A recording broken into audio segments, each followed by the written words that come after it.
Olá, NetAluno, eu sou o professor Sérgio e hoje nós temos a continuação do nosso curso de Antropologia. Nós temos, no conjunto de nossas aulas, conceitos fundamentais da Antropologia, História da Antropologia em 2 partes, Antropologia Jurídica. Recomendo muito que antes dessa aula, desse momento, veja a primeira parte de História da Antropologia. Se tiver dúvidas com a linguagem antropológica, não se preocupa, tem a aula de conceitos fundamentais da antropologia. Mas, reforço, aluno, essa aula é continuação de uma anterior. Vai te ajudar muito ver a anterior. Vamos trabalhar com história da antropologia e teoria antropológica como uma coisa só. Muito mais dos primórdios da antropologia fica na primeira parte. Agora são autores, e você verá autores no século XX. Autores contemporâneos. Um deles que vai chegar até o século XXI. Vamos chegar lá, na tela. O primeiro desses autores é Marcel Mauss. Veja pelo período que ele viveu, aluno. 1872 a 1950. Prometi o século XX nessa nossa aula. A antropologia, como eu disse na aula anterior, de História da Antropologia, é uma ciência jovem. É uma ciência construída como ciência no século XX. E mais ainda, na segunda metade do século XX. Ele tem outra curiosidade, além desse período. Foi sobrinho e assistente de um dos fundadores da antropologia e de toda a ciência social, Émile Durkheim. Sua principal obra não é uma obra, é uma coletânea de obras, ensaios sobre a dádiva, forma e razão da troca nas sociedades arcaicas. Por isso eu deixei para você, aluno, algumas edições aqui. Eu coloquei aqui para você visualizar que nós temos a possibilidade de lidar com um monte de edições. Mas cuidado, são sempre coletâneas. As mais conhecidas em que você o encontra tem esse título, ou esse, ou esse. São várias formas. Mas o que é central, dentro disso você vai procurar o capítulo Ensaio sobre a Dádiva. Vai te ajudar muito esse capítulo. Qual é a ideia central que Marcel Mauss nos traz? Toda a sociabilidade humana é pautada por dar e receber. Isso é o que ele chama da dádiva. Isso produz ligações entre nós, conexões entre as pessoas. Vamos trabalhar isso em outros termos, então, entre nós? A partir da ideia central dele, que é o fato social total. Ao lidar com o fato social total, aluno, nós temos, primeiro, essa expressão, que, se você viu nossa aula de teoria social clássica, não é novidade. Afinal, ela vem do tio de Marcel Mauss. Dentro das regras do método sociológico, Émile Durkheim aborda o fato social. Então, entenda como uma ampliação da ideia do tio dele, o fato social total. Se quiser parar para ler por um momento essa citação, pode pausar a aula. Se ficar à vontade já, vamos prosseguir juntos. Nesses fenômenos sociais totais, como nos propomos chamá-los, exprimem-se de uma só vez as mais diversas instituições. Vamos somar nos exemplos essas instituições que ele traz, aluno? As religiosas, as jurídicas, as morais, estando essas vinculadas a questões políticas e familiares. Ainda além disso, nós temos as econômicas, estas supondo formas particulares de produção e de consumo, ou melhor, fornecimento e distribuição, sem contar os fenômenos estéticos em que resultam esses fatos, e os fenômenos morfológicos, como eu apresento algo de modo que agrade a coletividade, o estético, como algo se apresenta em que todos fiquem à vontade, o morfológico, que corresponde aos padrões gramaticais locais, o morfológico, como isso pode corresponder a valores religioso, jurídico, econômico, moral, podem estar nisso. Então, aluno, daqui a pouco, com um exemplo específico, você verá como tudo isso costuma se somar tão naturalmente no nosso cotidiano. E a dádiva, que dá título ao artigo Ensaio sobre a Dádiva. O que eles trocam, as pessoas, no seu cotidiano, não são exclusivamente bens e riquezas, não é algo físico. Não se confunda, aluno, pelo conceito anterior, trazer aspectos comerciais. Não, é algo muito maior. Nós temos trocas simbólicas envolvidas. Olha os exemplos que ele traz como são ricos. Amabilidades, No dia a dia, você diz bom dia, tudo bem, como vai? Você não está querendo saber como a pessoa está. Você está sendo agradável. Você oferece gentileza para receber gentileza. É uma troca. Não é comércio, não é ter interesses maiores. É uma comunicação envolvendo uma troca simbólica. Banquetes. Você chama alguém para comer na sua casa, você abre um espaço para novas conexões com as pessoas. Ritos, o batismo, uma festa de aniversário, uma comemoração de passar no vestibular, um trote na universidade, serviço militar, como um ritual também para começo da maioridade em muitas sociedades. E aí temos um elemento polêmico, né, Talon? Complicado. Troca simbólica de mulheres e crianças. Não, isso não é difícil, não. Volta para mim. Veja bem, né, Talon? Muitas vezes acontece.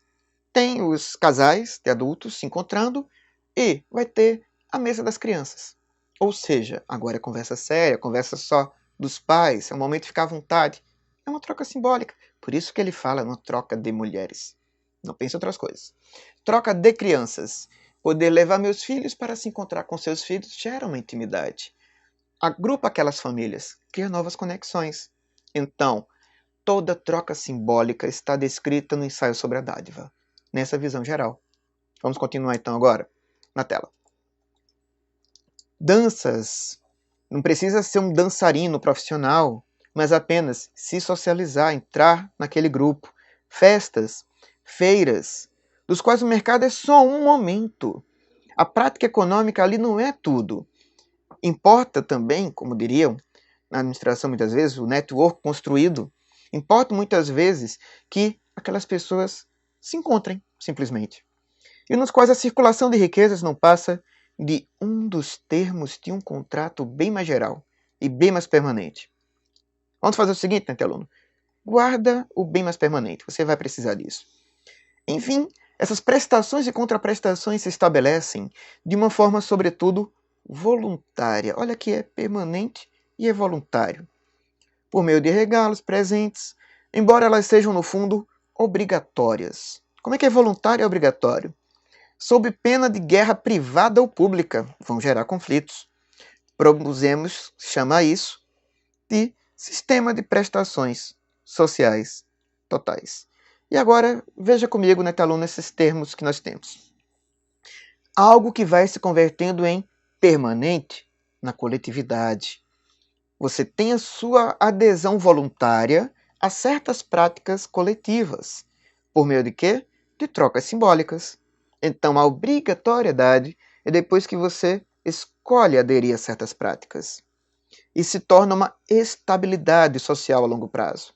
Isso é o que o tio dele, tio do Marcel Mauss, Emile Durkheim, chama de representações sociais. Algo que tem uma força vinculante sobre o indivíduo, por meio dessas inúmeras práticas.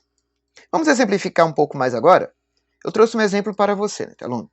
Veja essa imagem comigo. Lidando com essa imagem, nós temos muitos elementos aí. Eu vou trazer alguns para você, certo? Essa não é uma família vegana, vegetariana. Parece ter um frango ao centro da mesa. A família come carne. Então, eu excluo certas práticas religiosas aqui. Veja que não tem bebida alcoólica na mesa, os copos estão vazios. Eu já posso considerar certas práticas econômicas, bebida às vezes é mais caro, práticas religiosas, bebida às vezes é proibido, práticas culturais, olha, eu tenho meias no que parece uma lareira, eu tenho algo típico do Natal, talvez, né, aluno, na sua casa no Natal, aqui tivesse uma estrela, ou um anjo, ou um Papai Noel. Isso designa muita coisa sobre a coletividade. Talvez houvesse mensagens aqui. Isso diz muita coisa sobre a coletividade. O que servido na mesa está uma família aparentemente em casa, em vez de fazer a ceia de Natal num lugar público, num restaurante, numa praça de alimentação de shopping. Para você talvez isso soe absurdo. Em outra coletividade, onde todo mundo não tem mais a prática na família de fazer refeições em casa do zero, talvez fosse mais comum. Perceba que tudo aquilo, né, aluno, está agora presente aqui. Volta para mim. O que é o tudo aquilo? o fato social total, né, aluno, em nós termos aspectos econômicos, religiosos, morais, estéticos, artísticos, para poder entender numa coletividade, entender bem todo esse conjunto. Se eu fragmentar, eu não vou ter uma ideia completa. Isso é uma grande diferença para o pensamento sociológico. Eu posso pegar relações humanas específicas. No pensamento antropológico, eu preciso do que é próprio de certo grupo cultural. Vamos trabalhar outra perspectiva teórica. Vamos trabalhar com Bronislaw Malinowski agora, na tela. Olha, muito próximo do período do Marcel Mauss, 1884 a 1942. Sua obra central, Argonautas do Pacífico Ocidental. Qual a ideia central dele? Ele descreve o método antropológico de modo mais rico para nós. Ele traz para nós o peso da antropologia ser algo voltado ao ar livre. O papel do trabalho de campo. Normalmente, na obra dele, não traduzem para trabalho de campo, então eu preferi manter field work. Observação participante como algo tão importante. Então, aluno, se você quiser bem detalhes sobre isso, pode ver nossa aula sobre métodos de pesquisa social. Tem esse nome. Vai te ajudar. Se você quiser usar isso em um projeto de pesquisa seu, veja no nosso curso de metodologia a aula sobre projeto de pesquisa. Mas para antropologia, fique à vontade. Nós temos a observação participante como algo de grande peso na obra de Bronislaw Malinowski. Olha, Argonautas do Pacífico Ocidental, infelizmente, apesar de ser um clássico, normalmente só é encontrado em bibliotecas na coleção Os Pensadores. Então, nós vamos trabalhar aqui algumas ideias centrais, já que não costuma ser muito fácil encontrar a obra dele. Seguindo, nós temos algumas citações dele, para nós explorarmos juntos. Veja comigo, né, aluno? Você pode ler essas duas por um momento, como eu dizia antes. Se já tiver lido, vamos continuar trabalhando juntos. São tiradas da obra Argonautas do Pacífico Ocidental. Considero que só possuem inquestionável valor científico aquelas fontes etnográficas, guarda essa palavra, vai ser útil para nós, em que podemos traçar claramente a linha entre, por um lado, olha aí, ele tem dois elementos a considerar: os resultados da observação direta e de afirmações e interpretações nativas. E, por outro, as inferências do autor, baseadas em seu senso comum e na perspectiva psicológica, na perspicácia psicológica, desculpe. Veja, né, aluno? Os resultados da observação direta. Eu fui ao local e eu falei com a comunidade, mas eu não só falei com a comunidade. Além de pegar as falas das pessoas, eu tenho como as pessoas entendem o que elas fazem no dia a dia. É nisso que está tanto peso para o senso comum. Por isso, aspectos psicológicos. Olha para mim. Eu preciso, né, aluno, nesse caso, para um trabalho etnográfico, trabalhar essa palavra em dois elementos. Etnos, o povo, o grupo cultural, a coletividade, grafia, o registro, o estudo. Então, etnografia, eu vou, de tudo que eu vejo na coletividade, separar o que é próprio do pertencimento a certo povo. Então, por exemplo, pessoas no estádio de futebol assistindo um jogo. É essencial mascar chiclete? Não, tem alguns mascando chiclete. Eu faço um estudo etnográfico ali. Eu descarto isso. Agora, cantar hinos a times. Se levantar pouco antes de um gol. Ofender verbalmente de longe, sem agredir, por favor, o juiz. Tudo isso é parte do ritual. A etnografia, então, separa isso como elementos de ser torcedor em estádio. Um tipo etnográfico específico. Então, eu terei o que passa pela cabeça dessa pessoa, como ela descreve o que passa na cabeça, qual é a linguagem que usa. É do seu dia a dia? Não. É a linguagem daquele momento específico. Você, né, aluno, como estudante, o que é próprio de ser estudante? Usar caderno? Usar caneta? Usar um notebook? Estar conosco na plataforma Net Aluno? Você terá nessas práticas em que você se reconhece em certa coletividade um pensamento etnográfico. Esse nosso autor, então, traz procedimento para construir esse pensamento. Ficou claro? Vamos voltar, então, para a tela. Continuando então nossa leitura, né, aluno? Em etnografia, o autor é, ao mesmo tempo, seu próprio cronista e historiador. Isso é muito importante, né, aluno? Porque, olha só, eu tenho cronista porque ele pega o cotidiano. Eu tenho historiador porque eu tenho como se construiu esse cotidiano. Vamos continuar a leitura. Enquanto suas fontes, sem dúvida, são facilmente acessíveis. Olha, ele encontra os nativos, as pessoas daquela coletividade. Mas também supremamente esquivas e complexas. Elas não estão corporificadas em documentos materiais fixos. Isso é muito rico, né, aluno? Afinal, aqueles teóricos da primeira parte do nosso curso de História da Antropologia trabalhavam muito com documentos, relatos de viajantes. O que fica nessa parte do nosso curso é o peso muito maior, um peso que começa a se estruturar com Franz Boas, que nós víamos antes, do contato direto com uma coletividade. Trazendo o quê? Trazendo o comportamento e a memória de homens vivos. Volta para mim. Então, aluno, isso é muito importante fixar. Afinal, o procedimento etnográfico, também escrito por Malinowski, ele tem esse elemento tão central. Nós lidamos na antropologia, em qualquer área, inclusive antropologia jurídica, com o aspecto histórico como menor. Algo que constrói o que a gente encontra agora. Nos interessa muito o presente. Então é muito comum nessa observação direta nós precisarmos distinguir a observação direta da observação participante. Lembra?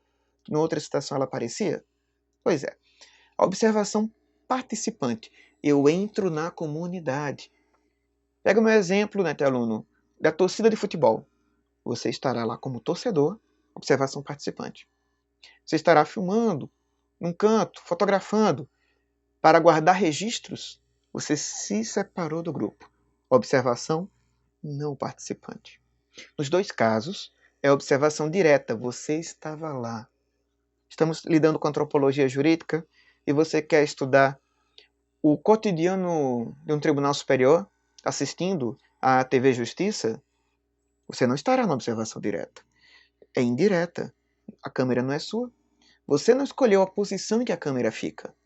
Então, cuidado, né, aluno? Estar vendo o fenômeno com os próprios olhos, registrando ou não em vídeo, em foto, direta. Esperar o registro de outra pessoa, observação indireta.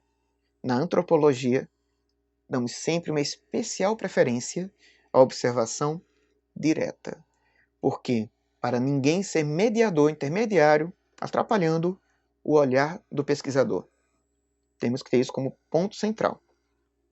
Veja um elemento que Malinowski trouxe para nós. Nós precisamos lidar com homens vivos, no presente, seu comportamento, seu cotidiano. Quando eu falo a memória, não é o passado, não é a história, é a memória guardada por eles. Como eles lembram? O que eles usam para lembrar? Há quantos anos aqueles hinos de time de futebol são cantados no jogo? Então, isso faz parte da memória coletiva da torcida organizada de futebol. Um ótimo exemplo para você entender tudo isso, né, aluno? Se não gosta de futebol, se não se situou até agora, é um culto ou uma missa. Há quanto tempo o culto tem a mesma estrutura? A missa tem a mesma estrutura? Séculos, não é mesmo? Porque aquilo é uma memória coletiva de um certo grupo religioso.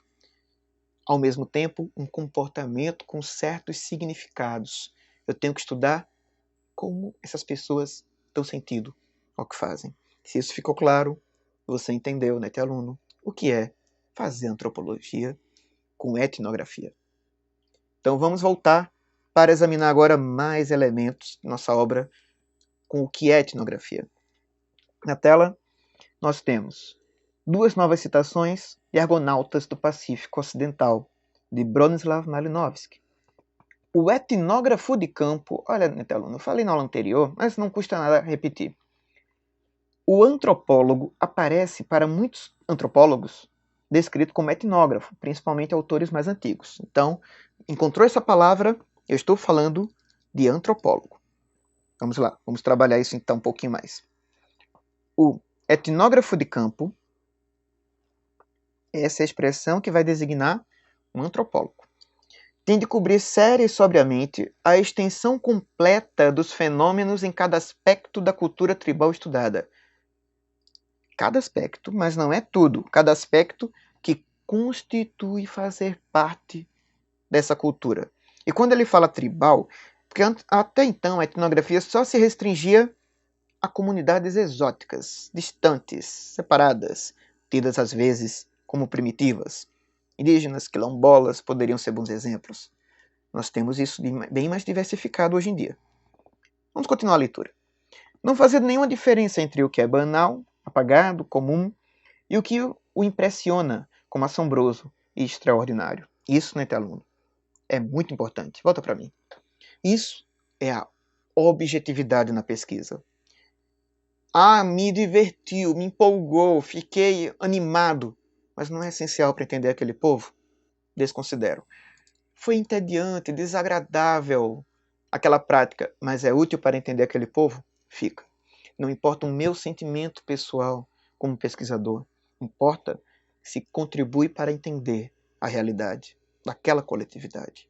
Então, a etnografia envolve, apesar da observação participante, trazer um certo envolvimento com a coletividade, lembrar do seu lugar de pesquisador com objetividade.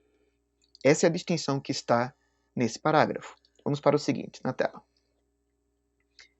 Um etnógrafo que se dispõe a estudar somente a religião, ou somente a tecnologia, ou somente a organização social, recorta um campo artificial. Olha que interessante, então. Um campo artificial. Por quê? Porque o recorte não está lá na realidade. Quem recortou foi o pesquisador. Então atrapalha para entender cada campo. Guarda, para entender essa citação, a expressão de Marcel Mauss, o fato social total.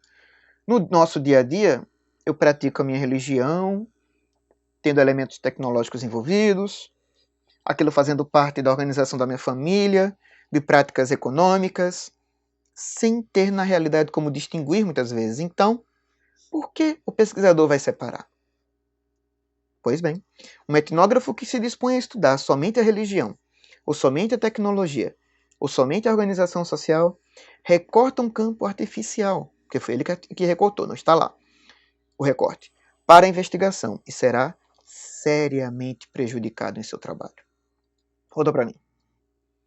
É assim, aluno, que nós podemos entender melhor o peso da linguagem da coletividade.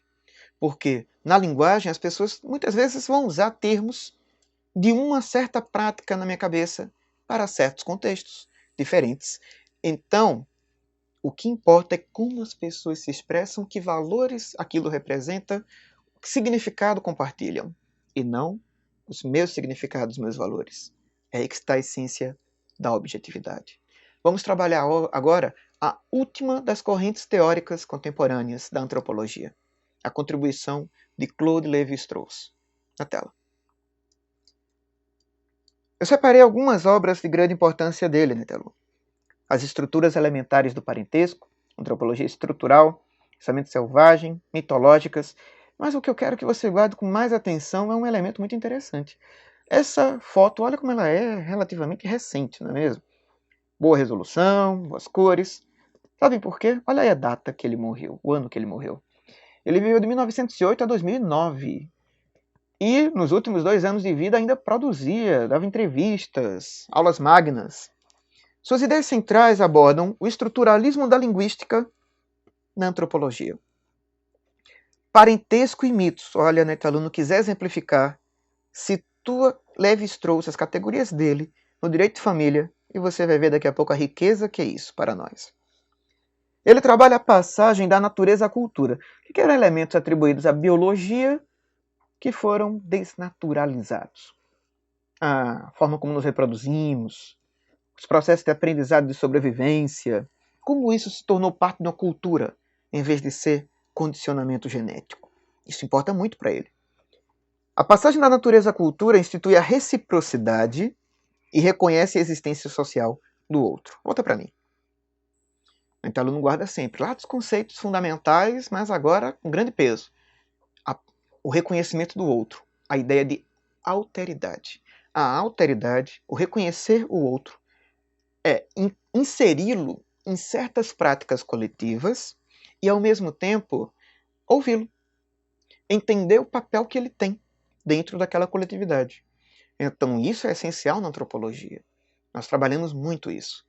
Mas vamos agora ver como o próprio Lévi-Strauss aborda. Eu vou abordar sempre de acordo com uma só obra dele, apesar de tão vasta. Por quê? Porque é uma obra que você conecta mais facilmente ao direito civil. Vamos examinar agora, na tela. No processo de ressignificação de relações de parentesco, na obra Estruturas Elementares do Parentesco, é uma coleção da editora Vozes, a coleção Antropologia, que tem várias obras de Lévi-Strauss. Pode ser encontrada hoje em dia com certa facilidade. A interdição do incesto é menos uma regra que proíbe casar com a mãe, a irmã ou com a filha. É uma regra que obriga a dar mãe, irmã ou filha a outrem. É a regra do dom por excelência. Volta para mim. O que é que isso quer dizer, né, aluno? Uma cadela, ela pode ter filhotes e depois ter filhos com seus filhotes. Sem isso ser escandaloso. Isso é escandaloso para o ser humano. Nós temos esse tabu como uma forma de constituir núcleos menores, os núcleos familiares, não dependendo do vínculo só biológico.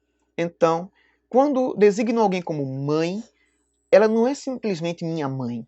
Ela é reconhecida como mãe na sociedade. Então, terá acesso à maternidade, terá acesso a um fraldário, terá acesso a um berçário, terá acesso à creche, na condição de mãe. Veja quantas relações na minha sociedade eu posso enxergar. Uma mãe medieval seria diferente. Uma mãe numa aldeia isolada seria diferente. Então, por isso que Lévi-Strauss aborda. Não é só registrar, é a mãe. Não, é designar alguém como mãe de outrem. Como mãe dentro de um contexto social. Como sentido compartilhado. Eu entendo mãe como o outro entende mãe, como mais um entende mãe. Ficou claro? Vamos poder prosseguir na tela. A maternidade é uma relação não só da mulher com seus filhos, mas também dela com todos os outros membros do grupo, para os quais ela não é mãe. Ela é irmã, ela é esposa, ela é prima ou uma estranha quanto ao parentesco. Viu o que eu falava antes, né, Teluno? Volta para mim. O que eu falava antes sobre as regras de parentesco? Então, aquela mãe não é mãe de todo mundo. Talvez a mãe há mais tempo naquela família, alguns podem chamar uma família mais tradicional e grande, da matriarca, e esse termo trazendo um peso simbólico grande, um peso linguístico na comunicação interna da família. Mas aí ela vai fazer um concurso público, ser mãe de alguém não quer dizer muita coisa. Ah, mas não, ela se precisar amamentar durante a prova, então ela sai da condição de aluna comum, de candidata comum, de concursanda ou concurseira comum para mãe, em certo momento, devido a ser lactante. Então, nós temos que ver que nós acumulamos em sociedade vários papéis sociais com pesos culturais variados. E isso é significante devido a um elemento linguístico comum, que é uma grande contribuição de Lévi-Strauss, a ideia de signos. Vamos trabalhar isso juntos agora? Na tela. Olha de novo uma questão familiar que interessante dessa mesma obra. No diálogo matrimonial dos homens, a mulher nunca é puramente aquilo de que se fala. Por quê? Se as mulheres em geral representam certa categoria de signos, olha, né, aluno, isso é muito importante para nós. Certa categoria de signos, ou seja, certos elementos simbólicos na linguagem, dando sentido a ser mulher. É clássico, ao se falar nisso, Simone de Beauvoir, Segundo Sexo, descrevendo que ninguém nasce mulher. Mulher é algo construído culturalmente, historicamente, esteticamente, economicamente, em certo contexto social. Vamos prosseguir. Destinados a certo tipo de comunicação, cada mulher conserva um valor específico, que provém de seu talento antes e depois do casamento, de executar sua parte em um dueto, que é o casal. Ao contrário da palavra tornada integralmente signo, a mulher então permaneceu ao mesmo tempo que signo, valor. Em algumas sociedades, o dote que se dá para poder casar com alguém. Em outras sociedades, o homem, ao se aproximar de uma mulher, perceber primeiro o seu corpo, ser atraente, ou que ela trabalha na mesma área, ou que ela está solteira, ou que ela é fértil. São valores diversos. Não me cabe, como professor de antropologia, julgar que esse é melhor do que aquele. Por quê? Pela objetividade ao enxergar certa coletividade, para entender sua dinâmica. Assim se explica o fato das relações entre os sexos terem preservado essa riqueza afetiva, esse fervor e esse mistério, que, sem dúvida, impregnaram originariamente todo o universo das comunicações humanas. Volta para mim. É com esse aspecto do fervor e do mistério das relações afetivas entre as pessoas, homens e mulheres, em sociedade, que nós encerramos essa nossa aula de hoje. Bons estudos para você.